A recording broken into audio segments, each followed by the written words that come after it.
paz do Senhor Jesus a todos. Abre comigo a Bíblia, Evangelho de Lucas, capítulo de número 18, versículos 9 até o versículo 11. Evangelho de Lucas, capítulo 18, versículos 9 até o verso 14,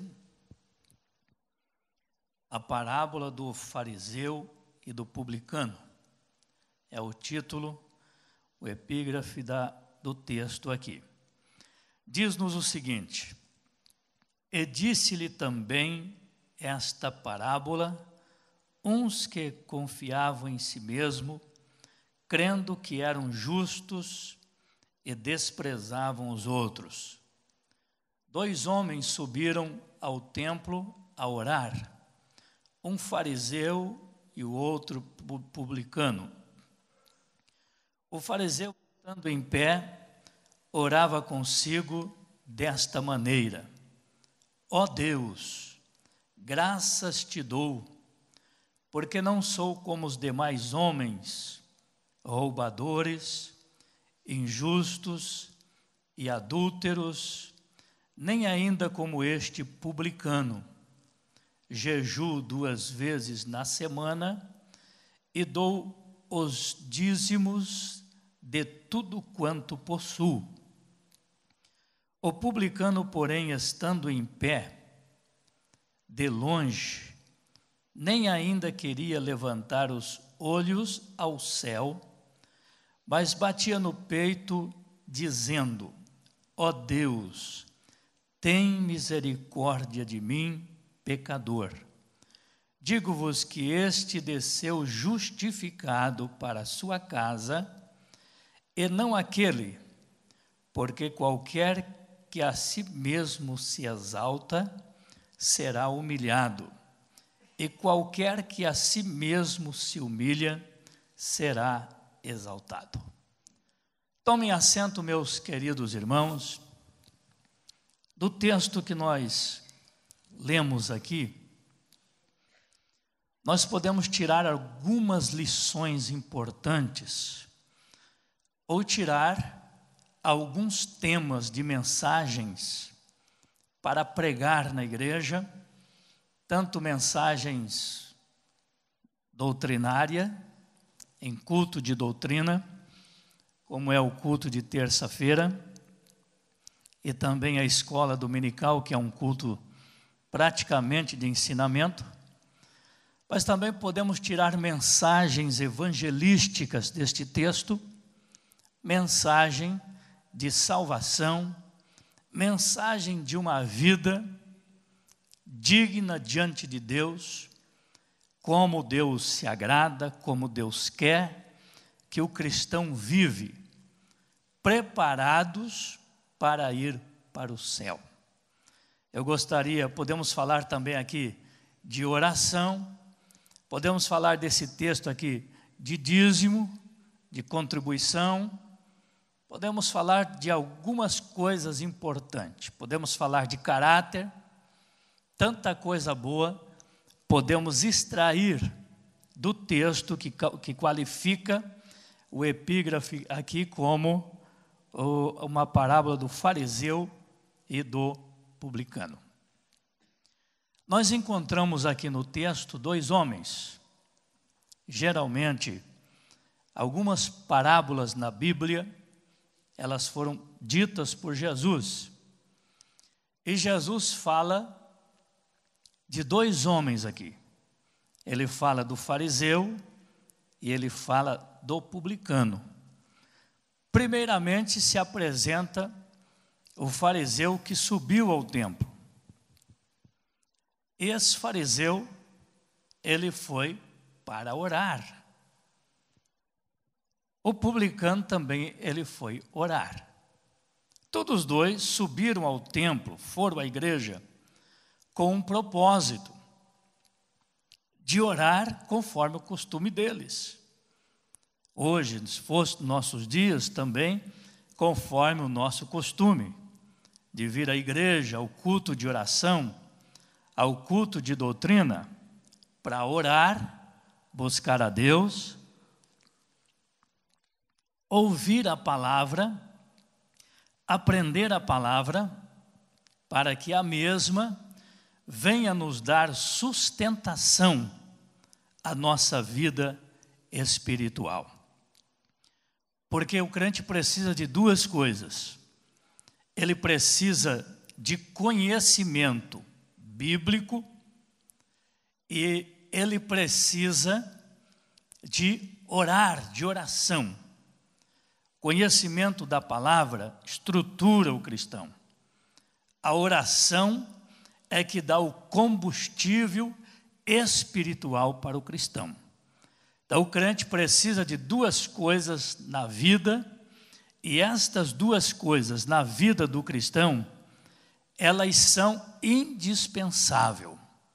Até mesmo porque a Bíblia diz que nós, aceitando a Cristo como Salvador, nós precisamos crescer no conhecimento de nosso Senhor Jesus Cristo e na graça do Senhor, ou crescendo na graça de Deus e no conhecimento. Então, para o crente crescer na graça e no conhecimento, ele precisa ir ao templo, ele precisa estudar a Bíblia, ele precisa frequentar cultos de oração, de doutrina e escola dominical para crescer na graça e no conhecimento. A pessoa, quando aceita Cristo como Salvador, ele começa a sua vida espiritual como uma criança, como um menino. E com o tempo ele vai crescendo espiritualmente falando. Ele vai crescendo também no conhecimento de Deus, pelo estudo das Escrituras Sagradas, pelo estudo deste livro de Deus, que é ensinado à igreja, que é pregado aqui constantemente. Então, assim, nós vamos crescendo na graça e no conhecimento de nosso Deus. Então, isso é muito claro que o cristão, para ter uma vida sadia na presença de Deus e viver alicerçado na rocha que é Cristo, nós precisamos ter o conhecimento da palavra e também o conhecimento da graça de Deus, que nos traz combustível, que nos traz força, que nos traz o poder sobrenatural. E esta graça, através dos dons espirituais, que a Bíblia fala, que o crente busca e que o crente recebe, e que Deus dá gratuitamente, ele vai crescendo na estrutura da palavra, no conhecimento de Deus, e nas experiências espirituais, no crescimento espiritual, através do dom da graça que Deus dá gratuitamente a cada um. Então nós precisamos crescer nestas coisas. Desde o Velho Testamento já fala disso, né? Disse o profeta: conheçamos e prossigamos em conhecer ao Senhor. Prossigamos, precisamos avançar, né? Estudar, avançar, isso é avançar. Quem estuda está avançando. Quem ouve também no templo para aprender está avançando. Então nós precisamos avançar. E ele está dizendo: conheçamos e prossigamos em conhecer ao Senhor. Nós precisamos conhecer a Deus. Aleluia. E esse conhecimento é nesses dois âmbitos, nestas duas áreas. É o conhecimento bíblico da palavra e também o conhecimento espiritual que se busca a Deus. Após ser salvo por Jesus, busca a presença de Deus, o batismo com o Espírito Santo, para falar novas línguas. Recebe, esse é um dos primeiros dons após a salvação, que a salvação também é um dom de Deus. Não vem através de vós, é por meio da fé, não vem de vós a salvação, é por meio da fé e também é um dom de Deus, diz a Bíblia. Paulo afirma isso, que salvação é um dom de Deus. Que quem crê, abre o coração, aceita, recebe este dom da salvação. E após este, nós os pentecostais ensinamos os crentes novos buscar o batismo com o Espírito Santo. Recebendo o batismo com o Espírito Santo, que a evidência são línguas estranhas, as evidências visíveis, verbais, são línguas estranhas. E após este dom, tem mais outros tantos dons que a Bíblia fala, que o crente pode buscar de Deus para ter o conhecimento de Deus. E Paulo, quando ele fala dos dons espirituais, ele diz para buscar os dons espirituais com zelo, e principalmente o de profetizar. Seria bom que o crente fosse profeta. Seria bom que o crente tivesse discernimento de espírito, tivesse visões de Deus, tivesse revelações. Quando se busca e se mergulha na presença de Deus em oração, após ter um conhecimento bíblico da palavra, Jesus pode dar estes dons para a igreja, para a edificação da igreja. E Paulo fala de um crescimento que, com o decorrer do tempo, ao buscar conhecimento e buscar graça, nós vamos crescendo na presença de Deus até chegarmos à estatura completa de Cristo, o varão perfeito. Ele fala disso. E também, numa das suas cartas, ele está dizendo, Paulo, afirmando que Deus, ele deu para a igreja, uns para pastores, outros para profetas, outros doutores e mestres e evangelistas. Ele deu estes dons para as igrejas. Ele vocacionou o seu povo, e muitos que buscam recebem, claro que nem todos. E ele dando estes dons para a igreja, por quê? Jesus, ele quer o aperfeiçoamento da sua igreja na terra. Ele está dando isso para a igreja, para que os santos fossem aperfeiçoados, para que a pessoa que vem do mundo, aceita Jesus, fosse aperfeiçoado, fosse melhorado, melhorando sempre na presença de Deus, crescendo na graça e no conhecimento. E quando se cresce na graça e no conhecimento, o cristão vai melhorando na presença de Deus, até chegar à estatura completa, varão perfeito, a estatura completa de Cristo, o varão perfeito. Esta perfeição, com certeza, nós vamos alcançar no dia do arrebatamento, na hora do arrebatamento, ou no momento que Jesus ressuscitar os salvos que dormiram com Ele. Aí estaremos em uma perfeição completa, em uma plenitude, porque daí não corre mais perigo desse santo pecar, deste santo se corromper, deste santo se amaranhar com os embaraços do pecado desta vida. Aí tudo passa a ser perfeito a partir deste dia glorioso, até que chegamos à estatura completa de Cristo, o varão perfeito. Mas para isto, meus irmãos, precisamos buscar. Estes dois homens foram ao templo com o mesmo objetivo, de buscar a Deus. Era costume lá, e também é hoje aqui, da graça para cá, de Jesus para cá, também há o mesmo costume, de ir à igreja para buscar conhecimento e buscar graça. Só que, claro, que nesta parábola, Jesus, mencionando as situações destes dois homens, ele fala do fariseu. O fariseu eles eram um pouco diferentes.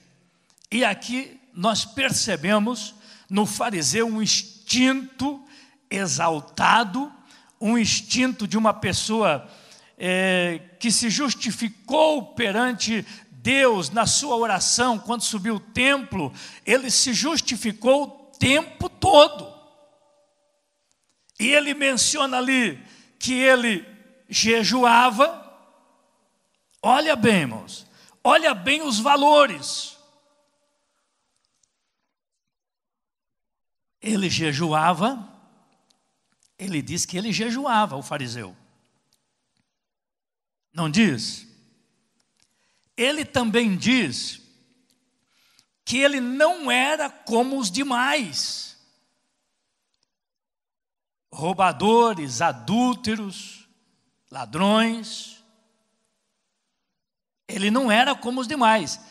Olha como ele se justifica. E nessa justificação, ele começa a dedar as pessoas que pecavam, dizendo que ele não era igual aos demais, que eram roubadores, que eram ladrões, que roubava, que adulterava e que fazia tanta coisa errada. Mas ele jejuava e não fazia nada destas coisas como os demais. E aí ele também mencionou que ele era dizimista. Ele menciona aqui que ele é dizimista. Não menciona? Tudo isso que a Bíblia mostra que nós devemos de fazer, esse fariseu fazia. Mas lá estava um outro homem publicano que diz a parábola. E este publicano também subiu para orar, para buscar a Deus, era o costume.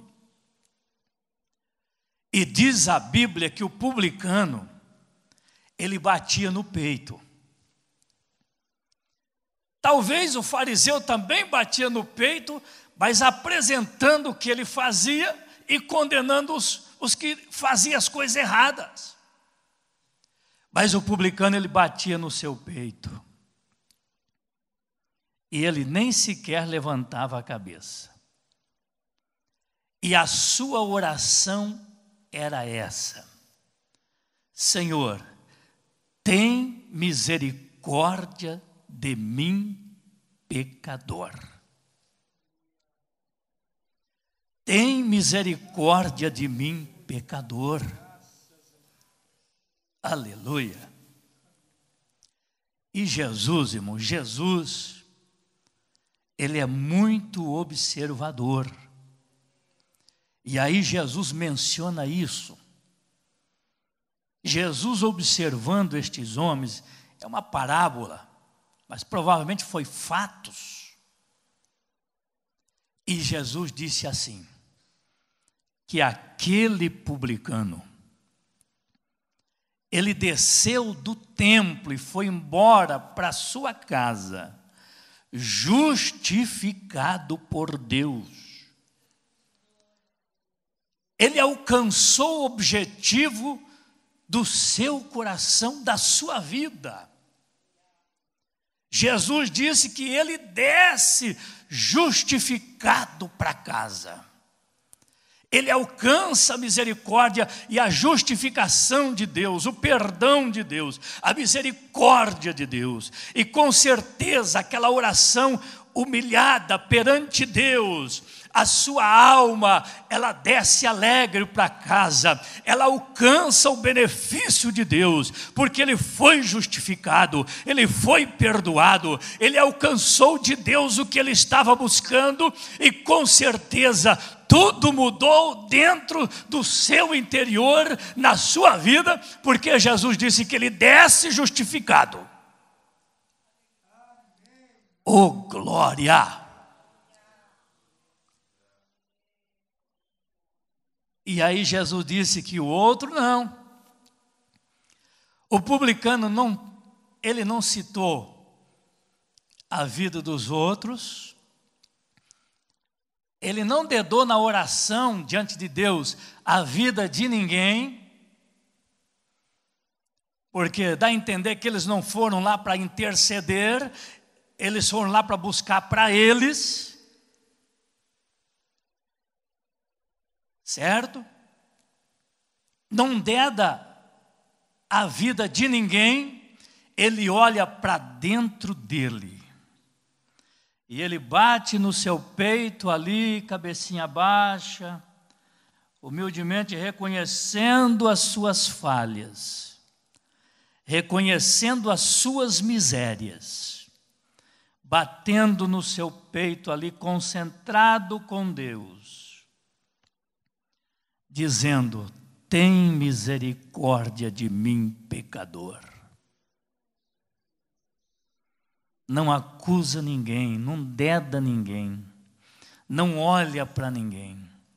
Ele foi se apresentar diante de Deus pedindo misericórdia, talvez para a vida dele, para a família dele, para a esposa dele, para os filhos dele, para os que estavam ao redor dele, para os parentes deles, para os parentes dele. E Jesus disse que ele desce justificado.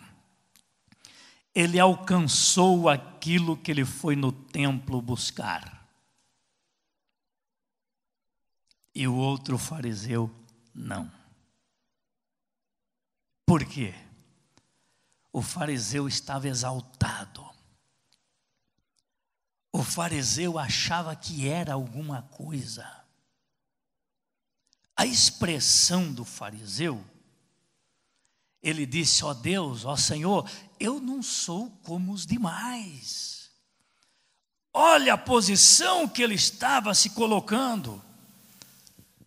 Dava a entender que ele não precisava de mais ninguém. E talvez nem do favor de Deus e nem da misericórdia de Deus. Porque ele menciona que ele não é como os demais, cita as qualificações de pecado das pessoas, e cita que jejuava 2 ou 3 vezes na semana, 2 vezes, me parece que diz ali, né? E diz também que ele dizimava, ele era fiel no dízimo. Nada de todas estas coisas resolveu. Ele não recebe a justificação de Deus pela sua postura arrogante, miserável, sem reconhecimento de que ele precisava da misericórdia de Deus. Jesus disse que sem ele nada nós podemos fazer. Jesus é tudo em todos. Jesus é a plenitude completa. Jesus é a provisão que supera todas as coisas. Aleluia! Jesus é que faz, Jesus é que dá, e nós precisamos entender que nós estamos nele, e se somos alguma coisa, é pela misericórdia, pela graça, é pelo amor, é pelas multidões das suas misericórdias. Agora a expressão do fariseu deu a entender que ele não precisava de ninguém, ele não precisava de Deus. Para que ele foi no templo? Para que ele foi no templo? O objetivo era orar, e não justificar, e não acusar, e não apontar. Ele era fariseu, apesar de o fariseu ser zeloso na religião e cumprir algumas coisas até certinho, porque eles faziam isso. Mas nada resolveu e não recebe a bênção de Deus. Quantas pessoas que às vezes vêm ao templo e não recebem. Às vezes tem que mudar de ação, de atitude, de palavras. Mudar de rumo.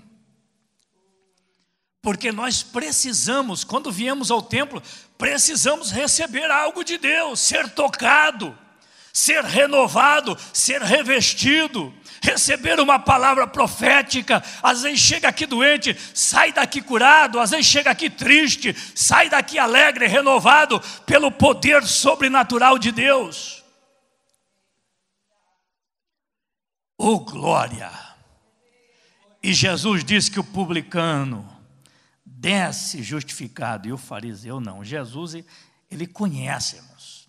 Não adianta querer enrolar Deus, não adianta querer enrolar Jesus, não adianta querer enrolar o Espírito Santo, não adianta querer maquiar as coisas, não adianta querer enrolar o pastor, porque se o pastor não tiver a visão no momento, o discernimento, mas logo ali à frente o Espírito de Deus vai desmascarar, vai tirar a capa, não resolve. Nós temos que ser puro, nós temos que ser verdadeiro, mesmo errando ou falhando, mas nós temos que ser como o fariseu: tem misericórdia de mim, pecador. Aleluia. Quando a casa do rei Ezequias estava desadornada, estava meia esculhambada, que Deus não estava se agradando dele, ele é acometido de uma doença de morte. Deus manda o profeta ir na casa dele, e lá chega o profeta Isaías. Isaías diz o seguinte: ó rei, põe a tua casa em ordem, porque senão morrerás e não viverás. O rei era rei. Em nenhum momento ele questionou com o profeta. A Bíblia diz que ele estava deitado, ele vira-se para a parede e ele chora amargamente diante de Deus, e ele começa a sua confissão perante o Senhor, dizendo: ó Deus, lembra-te de que eu andei nos seus caminhos, lembra que eu fiz o que era reto aos teus olhos. Tem misericórdia de mim. Virou-se para a parede, símbolo de humilhação, deitadinho ali doente. O ramalagazubriaste candaramagai. O profeta entrega a mensagem para ele e vira as costas e vai embora. Ele se vira para a parede e começa a se apresentar diante de Deus: Senhor, tem misericórdia, lembra que eu fui sincero, eu tinha força, andei nos teus caminhos, fiz o que era reto, tem misericórdia, Senhor, lembra somente disso. E antes do profeta sair do pátio do palácio, o Espírito de Deus fala com Isaías novamente: volta lá. Isaías volta ao palácio do rei. A Bíblia não fala, mas eu ainda acho que ele ainda estava virado para a parede, orando e chorando e pedindo misericórdia de Deus. E aí chega de volta Isaías, o profeta. Isaías diz assim: ouvi a tua oração, e vi as tuas lágrimas, acrescentarei os teus dias mais 15 anos. E a prova foi lá no relógio. O recantaramagai. Irmãos, o nosso Deus, Ele não está aqui pregado na parede, mas Ele é Espírito, aleluia, e Ele está presente, Ele conhece tudo, e Ele conhece todas as coisas, lá no íntimo do coração, conforme diz o Salmo 139, leia para mim, irmão Wellington, o Salmo 139, a partir do verso 1, vamos ver como Deus vê, como Deus conhece. Tudo e a todos, todas as coisas estão nuas perante o olhar de Deus.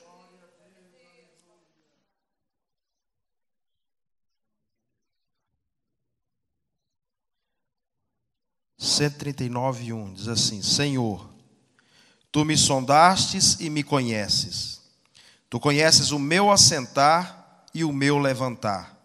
De longe entendes o meu pensamento, cercas o meu andar e o meu deitar, e conhece todos os meus caminhos. Sem que haja uma palavra na minha língua, eis que, ó Senhor, tudo conheces. Tu me cercaste em volta e puseste sobre mim a tua mão. Tal ciência é para mim maravilhosíssima, tão alta que não a posso atingir. Amém. Olha o que é Deus. Deus, Ele é Espírito. Aleluia. Mas o céu é o seu trono, e a terra é o escabelo dos seus pés. Oh glória! Deus, em uma expressão simplificada para que todos entendam, Deus, Ele é como o sol. Ele brilha no mesmo instante em todo lugar. Só não vai brilhar lá no Japão, porque lá agora é dia. Lá está brilhando, aqui está escuro. Mas Ele brilha em todo lugar, o sol. Ele está aqui, Ele está lá em Torres, Ele está lá em Joinville, Ele está lá em Lages, Ele está lá no Rio Grande do Sul, Ele está lá em São Paulo, Ele está lá no Nordeste. Deus, o seu trono é o céu, e a terra é o escabelo dos seus pés. Aleluia! Isso é, tudo foi Ele que criou. Ele mede com palmo todo o céu. Ele mede tudo. O oceano para Ele é como uma gota d'água na concha das suas mãos. Isso é Deus. Deus, Ele é Espírito, disse Jesus. Importa que os verdadeiros adoradores o adorem em espírito e em verdade, em todos os lugares. Por quê? Ele está em todo lugar. Eles tinham o costume de adorar lá no monte. E diante das palavras ali, conversando com a mulher samaritana, Jesus disse: não, nem aqui, nem lá em Jerusalém.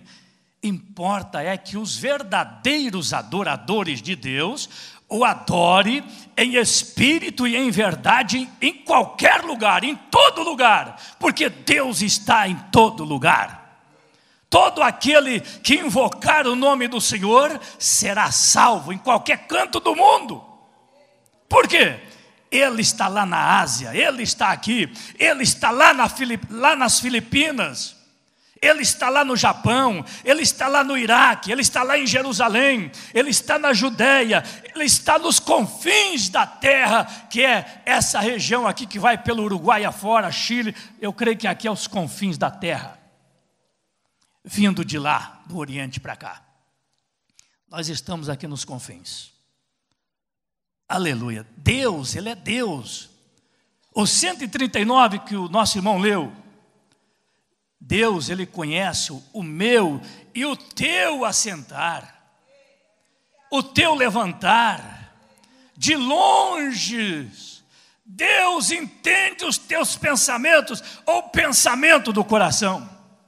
Deus está em Jesus, Jesus está em Deus e no Espírito Santo, os três são um. Aleluia. E o Espírito Santo veio para estar conosco. Quando Jesus, Ele dá mais umas pegadas fortes nos fariseus, por algumas questões importantes, que os fariseus eram zelosos, cumpridores de muita coisa, mas só que eles tinham muitas falhas que Jesus não gostava. Eles cometiam muitas coisas erradas. E um dia Jesus chegou para eles e disse: ai de vós, fariseus, hipócritas. Jesus chama a atenção duramente sobre a vida deles. E aí Jesus disse: vós dizimais a hortelã, o endro e o cominho, e vocês desprezam o mais importante da lei, que é o amor de Deus. Vocês não têm amor, vocês têm técnica, e vocês desprezam o mais importante, o amor e a misericórdia e a justiça de Deus. No outro evangelho, Jesus está dizendo, o outro evangelista escreveu que Jesus disse que eles desprezam eles são dizimistas fiéis, dá o dízimo de tudo, do hortelã, do endro, mas ali do, cita, do não, cominho. ali cita outra, dá o dízimo da hortelã, das hortaliças, de todas as hortaliças, e da arruda,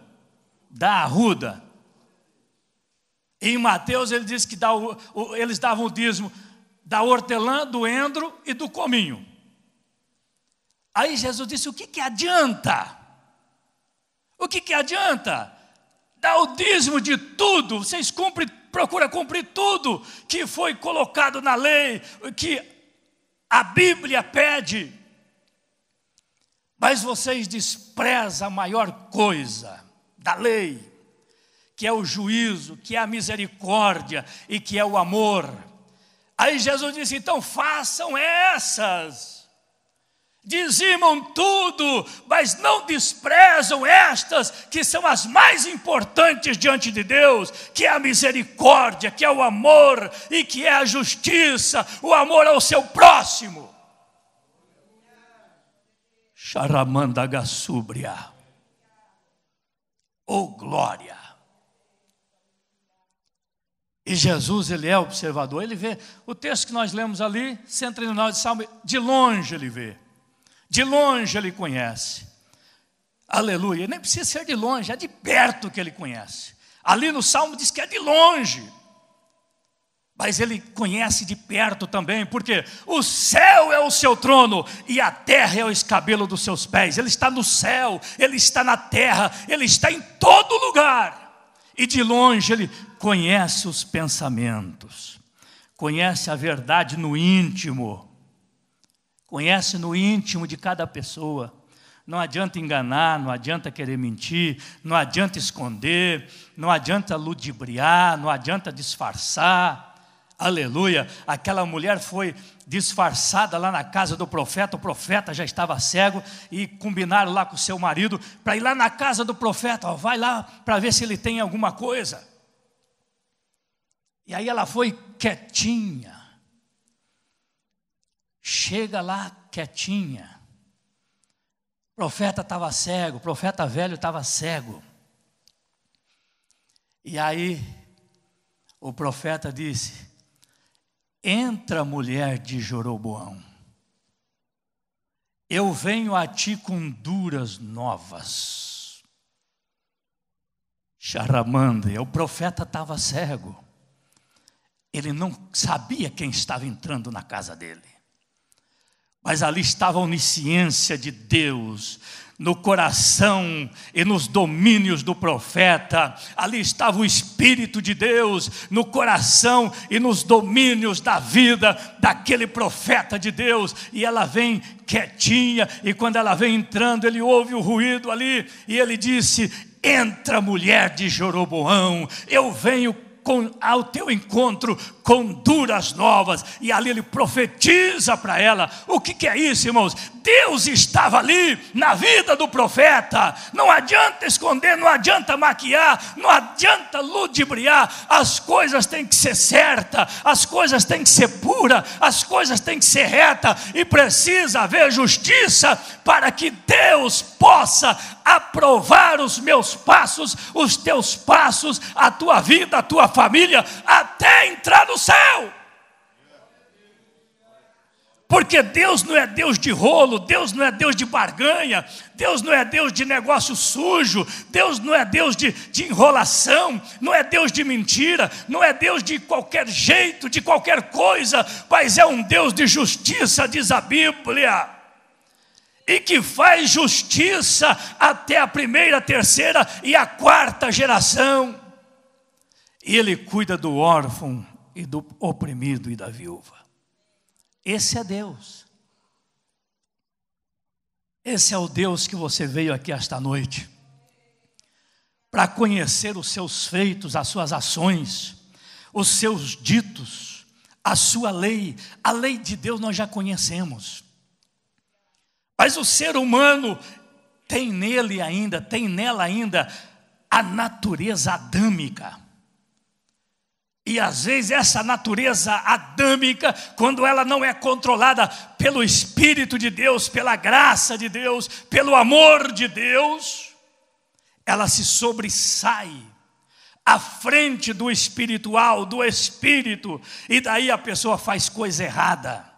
Aí a pessoa briga, aí a pessoa se exalta, aí a pessoa arruma coisas que não convém aos santos e sai fora da rota de Deus. E de repente começa a pagar um preço. Mas o Senhor Deus é bom. Asaf, já eu preguei aqui na ceia passada, Asaf, o sacerdote levita escolhido por Davi, o homem da música, compositor, poeta, profeta, sacerdote, homem que conhecia Deus. De repente ele deixou de olhar para Deus e começou a olhar para a prosperidade dos ímpios e pecador, e começou a ficar com inveja deles, e o seu coração se azedou. Ele fala lá na frente que ele sentiu picada nos seus rins, e o seu coração se azedou. Sacerdote, homem de Deus, ele estava azedo, estragou-se, e começa dizendo: meus pés quase se desviaram. Olha, amor, o que é o homem? O homem tem que estar lá no templo, lá no monte, igual o publicano. Dobra o joelho: Senhor, tem misericórdia de mim, Senhor, da minha família. Nós vivemos em um mundo cão, vivemos em um mundo maligno, cheio de atrocidade. Tem hora que temos que brigar, tem hora que temos que enfrentar algumas coisas. Parece que tem hora que quase não dá de falar a verdade, porque senão você é sucumbido por alguma coisa. Esse é o mundo que nós vivemos. Mas nós precisamos ter graça de Deus, porque nos momentos adversos da vida, Deus sempre vai nos dar uma saída, sempre vai nos dar um escape, sempre vai nos dar sabedoria para responder, para falar, para sair e também para agir sem desabonar a nossa conduta cristã. Oh glória, eu sinto Deus nesta palavra, irmãos. Aleluia. Bendito seja Deus. Ficamos de pé, 9h. Oh glória. Deus para mim é doce. Aleluia. Deus para mim é maravilhoso. Deus para mim é a minha rocha. Aleluia. Davi, ele era rei. Você já cansado de ouvir dizer que Davi era segundo o coração de Deus, e Deus disse que ele achou Davi e com o seu santo óleo ele ungiu, e Deus disse que Davi era homem segundo o coração dele. Houve momentos que Davi fez muitas coisas erradas que não devia ter feito. Deus perdoou, mas ele pagou o preço. Mas Davi era aquele homem aberto e apaixonado por Deus. Davi, ele era um homem sincero, irmãos. Davi, ele era sincero. Cometeu algumas gafes, alguns erros, alguns pecados durante a vida dele. Mas ele continuou sendo homem segundo o coração de Deus. Porque quando o profeta ia, ele se jogava no chão, ele se humilhava. E Davi não acusava ninguém, não. Ele disse: pequei contra o meu Deus. Ele tinha hombridade, ele era sincero. Aleluia. Aleluia. Quando ele mandou Joabe numerar os valentes de Israel, trazer a soma para ele dos soldados, Joabe disse: olha, esse negócio não é bom, rei. Mas a força e a palavra e a autoridade estava com o rei. Ele obedece, vai numerando as tribos e traz a conta do número das pessoas para Davi. E quando ele vem trazendo, que já está quase tudo pronto, a Bíblia diz que doeu o coração de Davi. Uma espada atravessou o coração de Davi. Aquele negócio pareceu mal aos olhos de Deus. E Davi imediatamente sentiu aquela dor na alma, no coração. E Davi, ele foi sincero, ele disse: pequei contra Deus. Pequei contra o meu Senhor. O Ramalagaçu canta Ramagai. Aleluia. E daí vem Gade, o profeta. Davi, Deus me mandou a ti. E o Senhor te propõe 3 coisas. Agora vocês me ajudam aí. Vocês que são teólogos, me ajudam aí. O Senhor te propõe 3 coisas, Davi. Escolhe uma delas. E o anjo matando gente, ó. O anjo matando. A espada pegando. Era só israelita morto pela espada do anjo. E aí o profeta, 3 coisas, Davi, Deus manda te dizer. Escolhe uma das 3. Me ajuda aí. A primeira, que venha 3 anos de fome. Não. Ó, primeira proposta, Davi, que venha 3 anos de fome para você em Israel. Segundo, ou que 3 meses você vai ficar fugido dos teus inimigos, corrido, escapando deles para eles não te matar. Terceira proposta, ou 3 dias de praga na sua terra. 3 castigos por esse pecado, por essa desobediência. E aí Davi conhecia Deus. Aleluia. O Ramagashanda Ramalagai. Davi conhecia Deus. Davi disse: caia eu nas mãos de Deus, mas não caia eu na mão dos homens, dos inimigos, porque os homens são cruéis, são sem misericórdia, eles vão me matar. Caia eu na mão de Deus, porque eu conheço meu Deus. As misericórdias dele são grandíssimas. Aí o profeta vira as costas, vai embora. E aí Davi cai na mão de Deus. É aí que o anjo começa a matar. Eu falei que o anjo já estava matando, mas aí, quando ele escolheu um dos castigos, caiu na mão de Deus. Aí o anjo começa a matar. 70.000 homens o anjo mata numa noite. 70.000 homens o anjo do Senhor mata numa noite.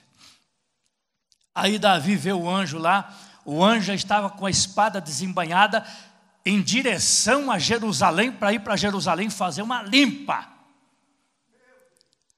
Aí Davi viu aquilo, e ali Davi pede misericórdia de novo. Aí o profeta vem e manda ele subir a Araúna para comprar os bois, comprar a lenha, levantar um altar para Deus, matar o animal e levantar o altar e oferecer um sacrifício a Deus. E o anjo estava lá para que o castigo cessasse. Aí o castigo cessou, irmãos. Aleluia. Davi conhecia Deus. O Ramagashanda Ramalagai. Aleluia. Com todos os erros que Davi cometeu, mas Davi foi um homem segundo o coração de Deus. Davi temeu a Deus. Davi era puro, Davi era verdadeiro, Davi era apaixonado por Deus. Davi dançava na presença de Deus e na frente da arca. Ele entrou dançando em Jerusalém. Até a sua mulher incrédula, ela criticou o seu próprio marido, que estava querendo se aparecer diante do povo, porque entrou dançando em Jerusalém diante da arca do concerto, da arca da aliança. Mas Davi era aquele homem apaixonado, ele era aquele homem aberto por Deus, ele dava tudo por Deus, ele fazia tudo por Deus, e ele tinha uma grande humildade na sua vida. Era rei de Israel, mas ele era humilde. Oh glória, Aleluia. Isso é grande diante de Deus, meus irmãos. Isso é grande diante de Deus. E a tua oração e a minha oração, que é a arma mais poderosa da nossa vida, ela não pode ser interrompida perante os olhos de Deus. Nós precisamos dobrar o joelho e derramar a nossa alma, e o nosso clamor subir como incenso da tarde perante a face de Deus, e de lá emanar bálsamo e socorro e bênção e vitórias para as nossas vidas, sendo as nossas orações atendidas, como aquele publicano que Jesus disse para eles, os seus discípulos: olha, esse desceu para casa justificado. E esse outro aí, que diz que jejua, dizima tudo, não valeu nada, perdeu o tempo dele. Irmãos, eu sei que você não vem aqui perder tempo. Você vem aqui com humildade. Você não vem na igreja para fazer negócio, como os cambistas faziam no templo, e Jesus deu-lhe pau, virou mesa, deu chicotaço. Eu sei que você vem aqui para orar. Você vem aqui humildemente para buscar a face de Deus, para ouvir a lei, ouvir esta doutrina, esta palavra que você ouviu nesta noite. Você vem aqui para se encher de Deus, porque você sabe que o reino de Deus está próximo, está perto. Nós estamos indo embora e nós precisamos nos preparar cada dia mais, porque a nossa herança está no céu, a nossa cidade está no céu, a nossa casa está no céu. Jesus foi preparar e estaremos saindo de Sara daqui 10, 15, 20, 30 anos, estaremos indo embora daqui. O nosso lugar é o céu, e nós precisamos estar no templo, batendo no peito: tem misericórdia de mim, pecador. Tem misericórdia da minha família. Aleluia. Como Jó era o homem mais rico do Oriente, mas um coração aberto. Aleluia. Quando os filhos dele vinham das festas, ele levantava toda a madrugada. Ele tinha 7 filhos. Cada madrugada, ele levantava pela madrugada e oferecia um sacrifício por cada filho, dizendo: Senhor, se porventura, lá no coração, em pensamento, os meus filhos pecaram ou blasfemaram de Ti, estou oferecendo um sacrifício aqui, Senhor, perdoa eles, tem misericórdia deles. Olha que humildade de um homem, rei do Oriente, homem poderoso, homem que as pessoas passavam por ele e fazia continência, ele era respeitado. Mas a Bíblia diz que da humildade procede a honra. Da humildade procede a honra. Meu irmão, Deus quer te honrar. Deus te chamou para você ir morar no céu, e Deus quer te honrar. Mas vamos ficar pautado nesta mensagem desta noite, dentro deste assunto, porque o que Deus tem comigo e contigo é muito grande, e uma herança eterna ali que não vai murchar. Vamos orar? Eu quero orar por sua vida. Nós temos aqui irmã Zila, que está hospitalizada na UTI, e por sua filha Elizabeth, que perdeu o filho em acidente ontem. Vamos orar. Tem mais alguma necessidade, irmãos? Eu creio no milagre. Você é filho de Deus e filha de Deus. Você foi chamado para vencer, para ser abençoado. Você foi chamado com um propósito eterno. Deus não desiste de você. Você é a propriedade de Deus. Não deixa o diabo encher a tua cabeça de coisa ruim, de maus pensamentos, de negatividade. Você é filho amado de Deus. Jesus te salvou para te colocar num céu de glória, que Ele morreu lá no Calvário para preparar este lugar, para redimir a tua alma e te levar para lá. Oremos. Nosso Deus e Pai, em nome de Jesus, o teu Filho, eu oro neste momento, Senhor, após ministrar esta palavra, a tua palavra, Senhor. Ó Deus, queremos ser como este publicano. diz poder vir ao templo, humildemente orar, buscar, receber a tua palavra, receber a dosagem do teu Espírito, ser abençoado por ti, fortalecido na graça, no conhecimento e no poder de Deus. Também abençoa estas pessoas que pedem oração, Senhor. A Zila, que está hospitalizada na UTI, sua filha que perdeu o filho, Senhor, Elizabeth, que perdeu seu filho em um acidente, estende as tuas mãos, conforta e consola, dá graça e força, abençoa e prospera, Senhor, salva as vidas que já foram evangelizadas, abençoa, Senhor, a tua igreja, o teu povo, o povo de Sara, a igreja de Sara, todo este campo, Senhor, prospera materialmente, fisicamente, espiritualmente, dando a tua porção, Senhor, e a tua presença, que é indispensável na nossa vida. É a minha oração, meu pedido, Pai, em nome de Jesus, em nome de Jesus.